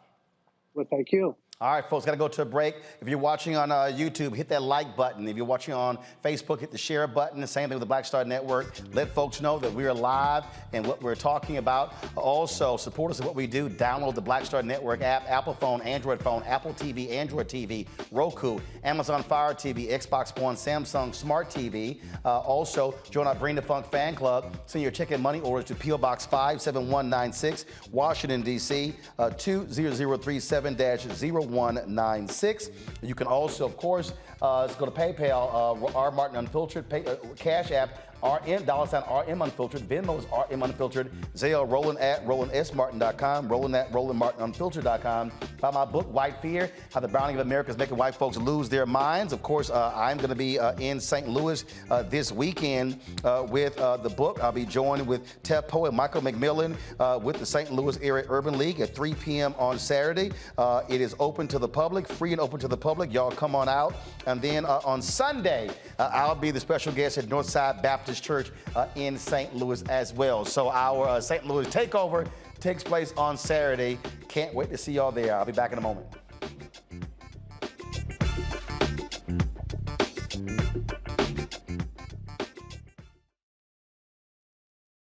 Next on the Black Table with me, Greg Carr. Our legal roundtable is back in session as we look at yet another potential landmark case being considered by the United States Supreme Court. This one is called 303 Creative versus Elenis, and may be the most important and far-reaching First Amendment, that is freedom of speech, case of our time. It could, depending on how the court rules, open the door for a return of Jim Crow segregation laws. It's true. If you say we can discriminate against one, you're saying we can discriminate against all. That's on the next Black Table. Don't miss it, right here on the Black Star Network.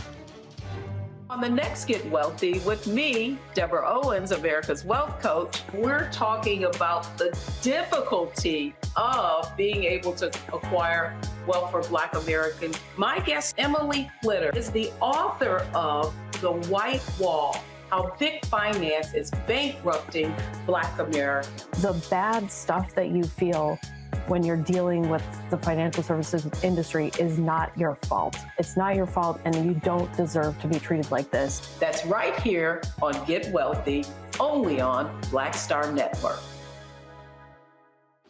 Hey, I'm Antonique Smith. Hey, I'm Arnaz J. Hi, this is Cheryl Lee Ralph, and you are watching Roland Martin, Unfiltered. I mean, could it be any other way? Really? It's Roland Martin.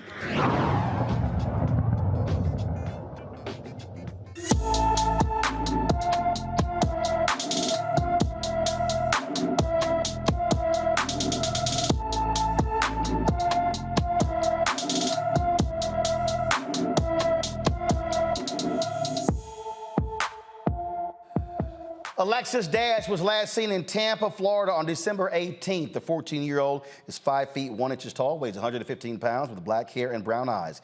Anyone with information about Alexis Dash should call the Tampa Police Department at 813-231-6130, 813-231-6130. Folks, this is crazy. A former Republican state house candidate was arrested for political shootings geared towards Democrats. Yo, seriously, y'all. Solomon Pena was arrested following a police standoff with SWAT on Monday. He's a 2020 election denier and MAGA Republican, stands accused of conspiring with Jose and Demetrio Trujillo, along with 2 other unidentified men, to shoot at the homes of 2 county commissioners, Adrian Barboa, former Commissioner Debbie O'Malley, and 2 state legislators, State Representative Javier Martinez and State Senator Linda Lopez. Pena is charged with 4 counts of shooting at a dwelling, shooting at or from a motor vehicle, and conspiracy to commit a shooting at a dwelling, and 1 count each of possession of a firearm by felon, attempt to commit aggravated assault with a deadly weapon, and criminal solicitation.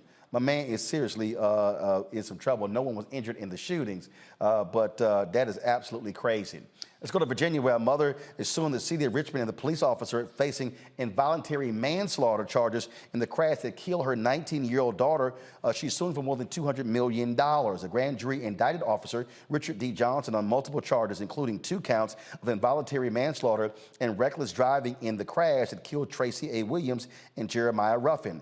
Tiara Williams' federal lawsuit alleges Johnson was driving a police SUV without its sirens and traveling twice the speed limit when he went through a red light, striking the vehicle her daughter was in on April 7th of 2022. The lawsuit claims wrongful death and that Johnson deprived Tracy Williams of substantive due process rights under the 14th Amendment. The Richmond City's Attorney's Office filed a motion to dismiss the claims, arguing the city is protected from the wrongful death claim through sovereign immunity. The city also says the lawsuit does not identify the specific policy Johnson violated, policy that Johnson had violated by violating Williams' constitutional rights. Folks, in San Francisco, a city council committee has come up with what they say is a rightful number for Black residents to receive reparations. Their particular committee says that Black Americans who meet the qualifications should get $5 million each if they're an eligible African-American resident of the city. The 15-member San Francisco Reparations Committee was established to determine if reparations were needed to create equity and the role that San Francisco may have played in upholding slavery. The committee concluded reparations must be adequate, effective, and proportional to the gravity of the violations and the harm suffered, and that a lump sum payment would redress economic and opportunity losses that Black San Franciscans have endured. Now, the committee also proposes wiping out all debts associated with educational, personal, credit card, and payday loans for Black households. A separate task force created by California's legislature is also studying reparations. What do you make of that proposal, Mustafa?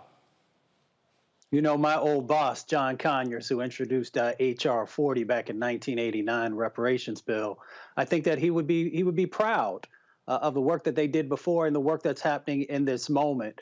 Having, you know, these smaller commissions that are actually really taking a deep dive into how do we actually help our communities to heal. So I'll be interested in seeing what comes out of this and if it becomes real for folks to actually be able to receive, you know, past payment for all the injustices that have happened there in San Francisco. Randy. Well, if you want to see people's reactions, read some of the comments on the articles. People are going to fight hard against it, as you well know. One thing is that people do not have an understanding of the history of the United States, which is why critical race theory is so incredibly important. They don't get it. I also just want to mention that, members of the Holocaust that are still getting payments to this day, any surviving members, and Jews have been paid since 1945. Like $90 million have been paid out in reparations. But that was because people took accountability for what happened in the Holocaust, whereas there has not been much accountability taken about how African Americans, our history here in this country. So, it's going to be a hard battle. Jason. Yeah, I agree. I think it's going to be a hard battle, but it's a battle worth fighting. And I think that we've seen these small kind of victories where people are raising the issue of reparations and repair. And I love the fact that they're talking not only about things that have happened in the past in terms of slavery and even with segregation, but also things like payday loans, which, and other predatory financial practices where African Americans in particular are being preyed upon, and talking about how Black people are still being preyed upon and still need an opportunity to grow wealth. And that's one of the things that we need in our community. So reparations are sorely needed. And I'm glad that there's starting to be these kinds of conversations, even if it doesn't necessarily go anywhere, because I still look at it as an important step, because you look at Georgetown, you look at Evanston, Illinois, you look at what happened in another part of California, where people are actually starting to see that this is an important step to healing and to growing wealth for Black communities. All right, folks, time for ABCU Connect.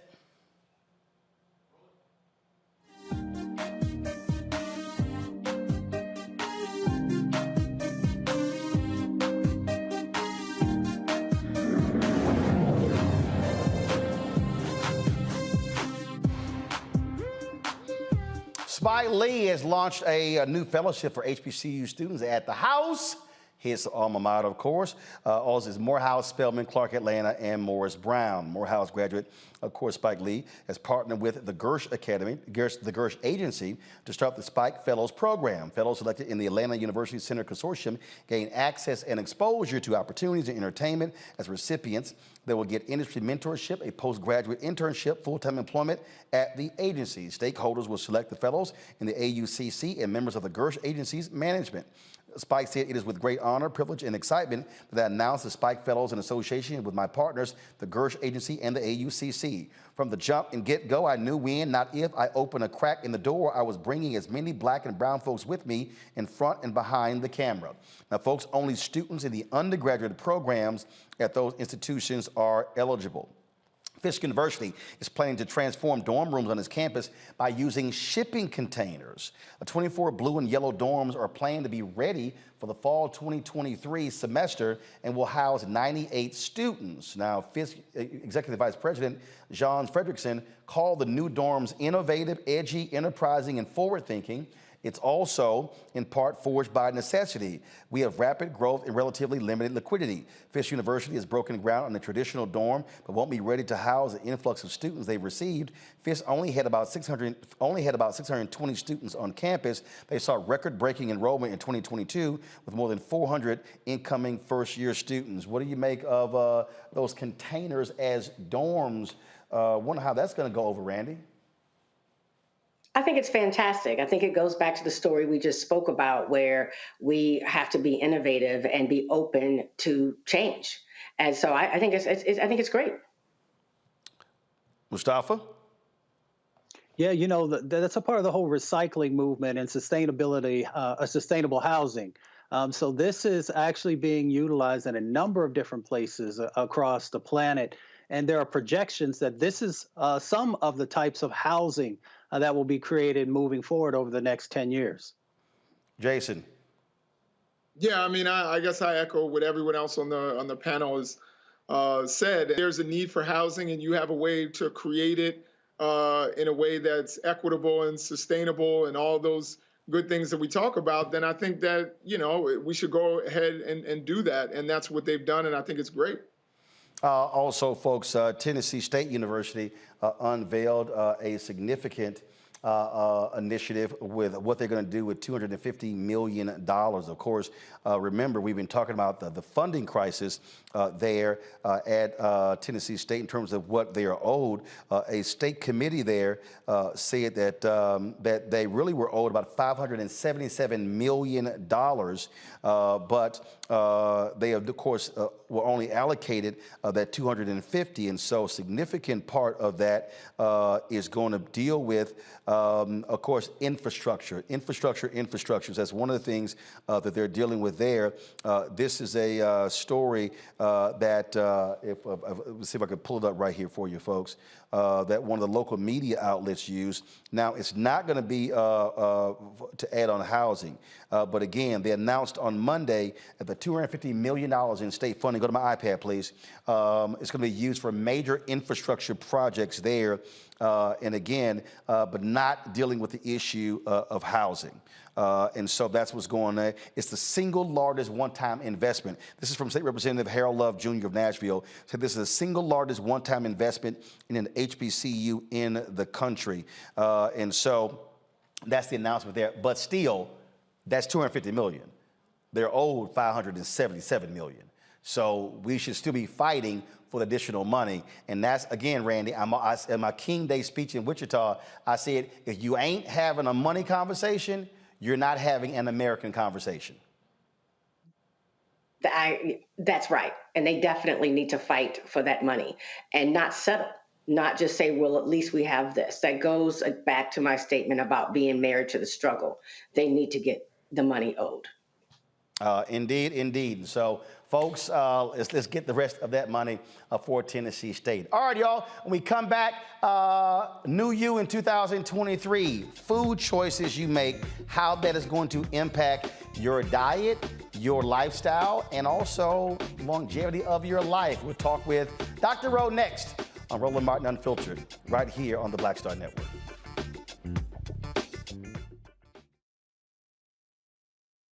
I'm Deborah Owens, America's Wealth Coach, and my new show, Get Wealthy, focuses on the things that your financial advisor and bank isn't telling you, but you absolutely need to know.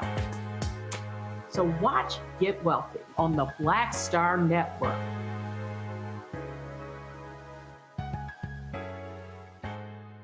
Pull up a chair, take your seat. The Black Tape with me, Dr. Greg Carr, here on the Black Star Network. Every week, we'll take a deeper dive into the world we're living in. Join the conversation only on the Black Star Network. Black Star Network is here. Oh, no punch! I'm real revolutionary right now. Thank you for being the voice of Black America. All momentum we have now, we have to keep this going. The video looks phenomenal. See, there's a difference between Black Star Network and Black-owned media and something like CNN. You can't be Black-owned media and be scared. It's time to be smart. Bring your eyeballs home. You dig?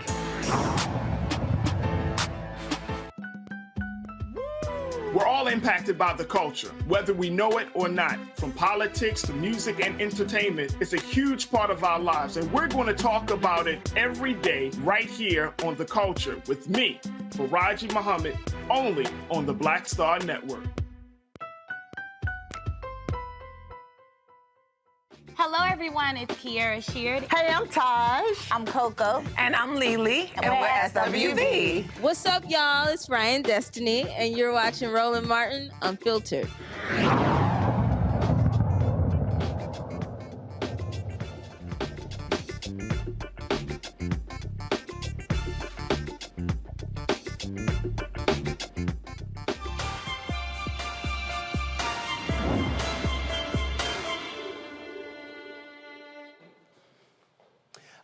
folks, we continue our New You in 2023 segments. We, of course, have been focusing on this since we came back on January 3rd. So we've had a variety of folks, fitness folks, dietitians. We've been talking about smoothies, reducing belly fat, lifting weights, cardio, all that good stuff. But clearly, if you listen, the through line through every interview we've done is that nutrition is really the most important thing when it comes to changing your life, when it comes to diet and how it impacts everything in your life. And so why not call one of the top experts in this area, Dr. Rose. She joins us here. Hey, what's happening? I've not seen you in I don't know how long. I am the top expert in my field. Okay. See, give me my props. I had other people, see, so I ain't about to get into y'all give me my props. Y'all internal battles over the, who's the top expert. But show me the one that's been doing this for 30 years like me. Top one. Yes. All right, so what's going on? What you got for us? So I want to talk to you about, you said the through line is nutrition, and it is. Well, because every time we have a fitness person, even they say, look, you can talk about working out all day if you want to. It's 80-20, 90-10. I've been telling you that for years, right? So 80% food, 20% fitness, really. And the reality is in this society, the focus is really 20 on food and 80% on fitness. That's the reality for a lot of people, right? But we want to change that. So what are some of the things that you want to put on your plate? What are some of the things that you want to do, that you want to put in your body for your best health? First, you got to have an array of fresh vegetables and fruit. Right. And if they're not fresh, get them frozen. You get the same nutrition. And sometimes you get a much bigger bang for the buck.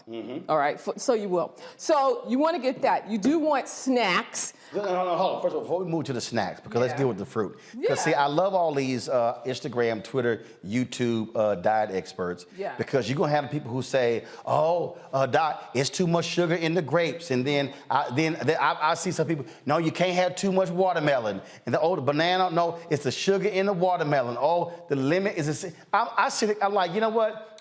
First of all, this is why I cuss people out, and they get mad. They like, Roland, you should be cussing people out. But seriously, they make it sound like, hell, you're going to be eating grapes 24 hours a day. Exactly. And they're throwing out the baby with the bathwater. Okay, so that's not what we want to do. First of all, the fiber in these fruits and the vitamins and minerals in these fruits, you can't throw that out. Right? So the fiber in the fruit helps to slow down the sugar that would go into the blood and raise your insulin level. Right? But that's not what's happening when we talk about fruit, as opposed to added sugar in a cookie, a piece of cake, and soda, that kind of thing. So whole different story. It's a totally different story. And also, it's different fruits. It's not like you're eating grapes, grapes. You want a variety of fruit. You want a variety of foods, because there's no one food that can make you healthy or that will help you to lose weight. Whatever your goal is, there's no one food that will do that. And there's no one food that in the proper quantities can do that. So you need a variety of food in their proper quantities, because that's where you get all the nutrients, the antioxidants, the phytochemicals, and all those chemical compounds that work to make you healthy. So I hate nearly all vegetables. Yeah, I know. No. But see, so here's the deal. I remember when we did the interview with Michelle Obama in her garden. And she was like, Roland, it's fruits and vegetables. I said, precisely. You said fruits and vegetables. Yes. I said, so if I ain't eating most of these vegetables, but if I'm doing fruit, I said, don't that count? It counts towards something, Roland. Okay, all right. But what did I just say? I said you need a variety of foods, because you need all of the nutrients that come from those foods, including vegetables, to help to build your health, right? So I'm gonna go here and I'm gonna go over here, all right? So let's deal with this here, all right? So you got grapes, you got bananas, you got oranges. Yeah. I can't stand red apples. I do green apples. Any apples. Okay, but what do these lemons do? So the lemons were there really for the water. Just notice how it's next to the water. But lemons are anti-inflammatory. Okay, so that's so what do we do with them? What do we put it in the water, or what do we do with it? Do a couple of slices in your water. It's anti-inflammatory, so it helps to cut down inflammation. Got it. Okay, all right. It's also a good source of vitamin C. Okay, value of the oranges. Yeah, Good source of vitamin C, lots of fiber. Why are you? No, I'm listening. Yeah. No, I'm listening. Great source of vitamin C. I'm not giving you a bad look. I'm listening. Lots of fiber, antioxidants that go a long way to protect your health. And when I say protect your health, I don't mean some nebulous thing. I'm talking about when you eat like this, right. You cut down, you reduce your chances of staving off, you reduce your chances of getting chronic diseases like heart disease, like hypertension, like all of these foods work to help you stave off those chronic diseases. Okay. Hypertension, cancer. Okay, like for example, this broccoli is it's a cruciferous vegetable, which means, but it can go a long way to protect you from cancer. But broccoli. And yeah, broccoli, exactly. Do you like cream of broccoli soup?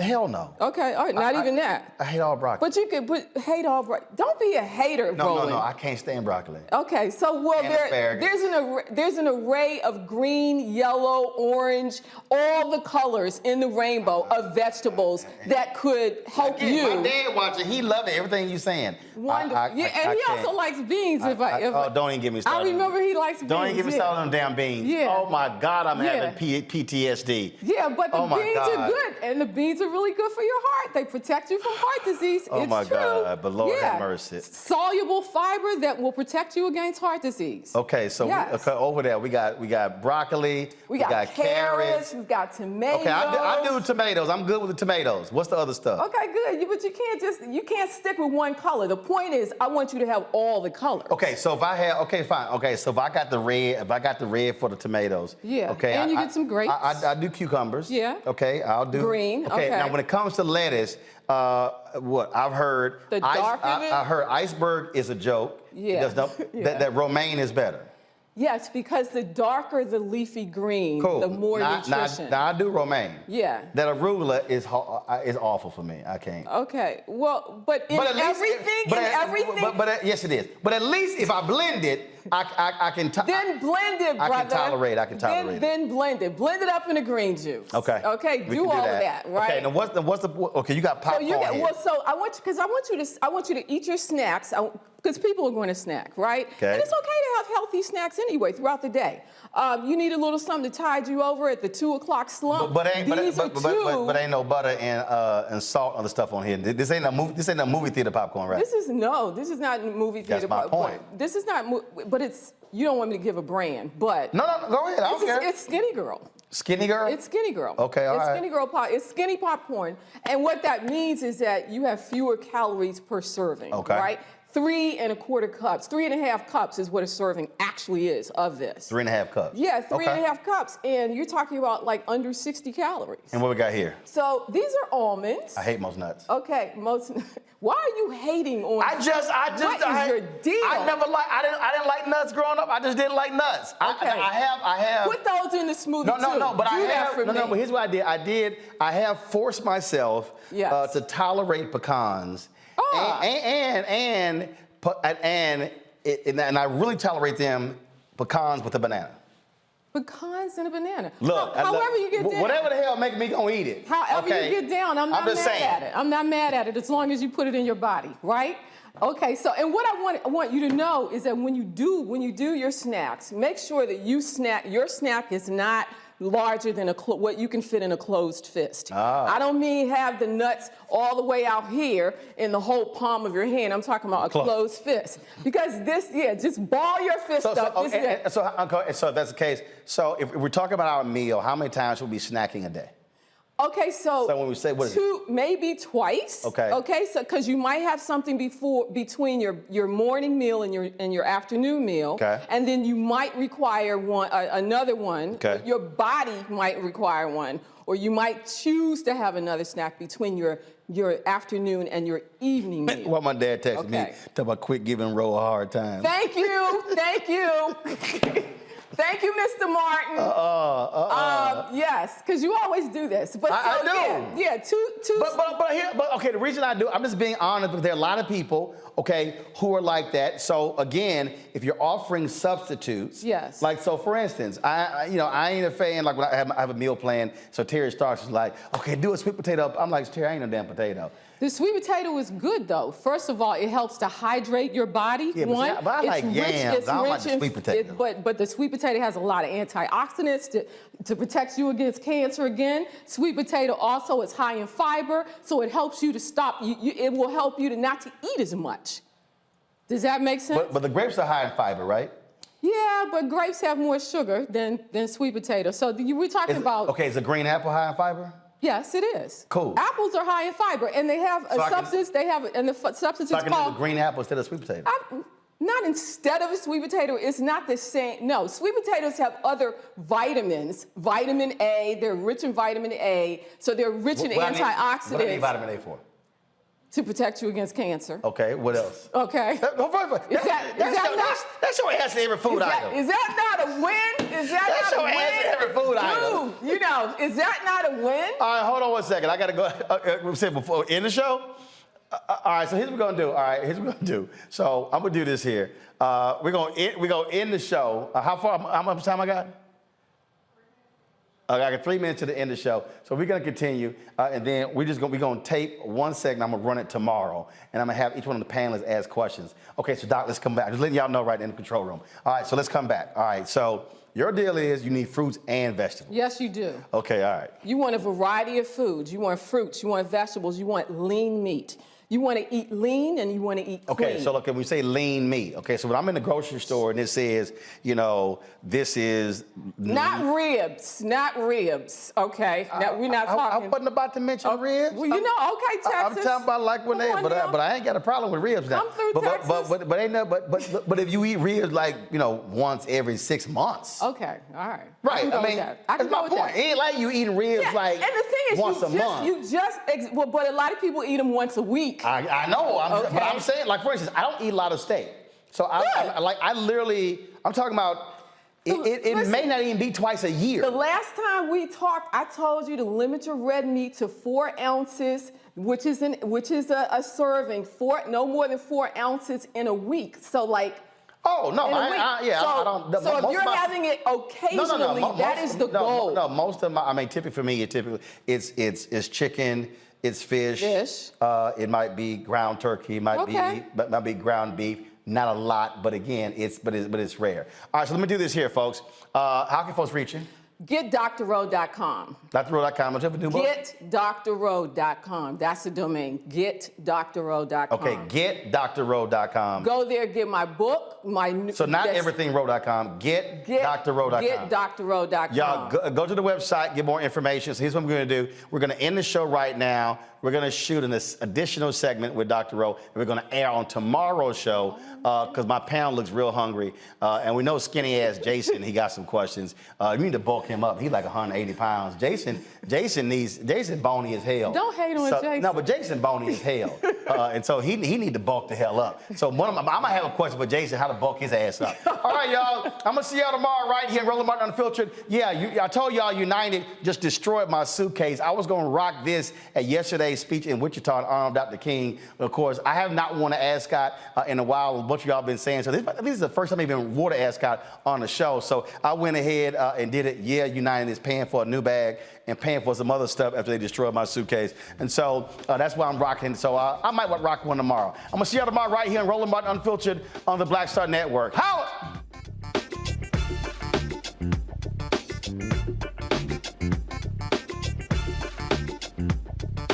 Black Star Network is here.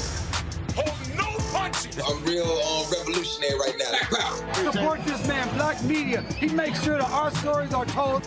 Thank you for being the voice of Black America, Roland. Stay black. I love y'all. All momentum we have now, we have to keep this going. The video looks phenomenal. See, there's a difference between Black Star Network and Black-owned media and something like CNN. You can't be Black-owned media and be scared. It's time to be smart.